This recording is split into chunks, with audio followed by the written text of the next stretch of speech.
അപ്പൊ പണ്ടാരോ പറഞ്ഞിരിക്കുമ്പോ വിശന്നിരിക്കുമ്പോ ഇച്ചിരി കഞ്ഞിയെങ്കിലും കിട്ടിയാൽ മതി എന്ന് ഓർത്തിരിക്കുമ്പോഴായിരിക്കും ചിലപ്പോ ബിരിയാണി കിട്ടുന്നത്. അപ്പൊ ബിരിയാണി കിട്ടിയാൽ എങ്ങനെ ഉണ്ടാവും നമുക്ക് കാണിച്ചു തരാം.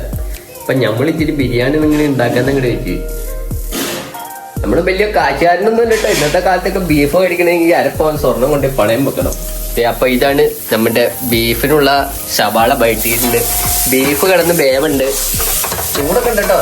അപ്പൊ ഇത് ബിരിയാണി കാണിച്ചു തരാം കേട്ടോ പിള്ളേരെ.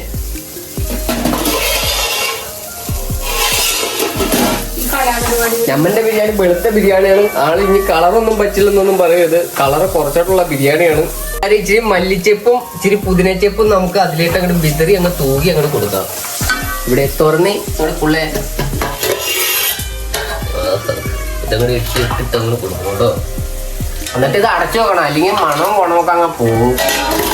അപ്പൊ പിള്ളേരെ നമ്മുടെ ബീഫ് കറി ഇവിടെ കിടന്ന് തിളക്കുണ്ട്. ബിരിയാണിക്കുള്ള ബീഫ് ഇവിടെ കിടന്ന് തിളച്ച് മറിഞ്ഞുകൊണ്ടിരിക്കുകയാണ്. ഇനി ഇതൊക്കെ കൂട്ടി ഒരു പിടി ഒന്ന് പിടിച്ചാൽ മതി പിള്ളേരെ. അപ്പൊ എങ്ങനെയാ തുടങ്ങുമല്ലേ പരിപാടി?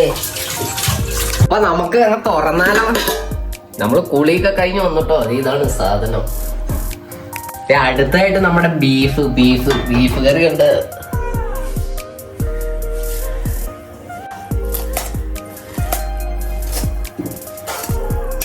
അപ്പൊ നമ്മുടെ ബീഫ് കറി ബിരിയാണി റെഡി ആയിട്ടുണ്ട്. രണ്ടും രണ്ടായിട്ടായിട്ട് ഉണ്ടാക്കിയ നമ്മള് വീട്ടിലായിട്ടായിട്ട് ഇങ്ങനെ ഉണ്ടാക്കിയേ.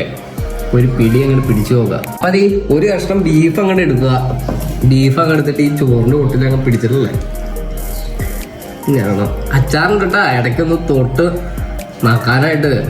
അപ്പൊ ഇതങ്ങനെ പിടിച്ചിട്ടുള്ളത് ഇങ്ങനെ പിടിച്ചിട്ട് ഇങ്ങനെ സൂപ്പർ.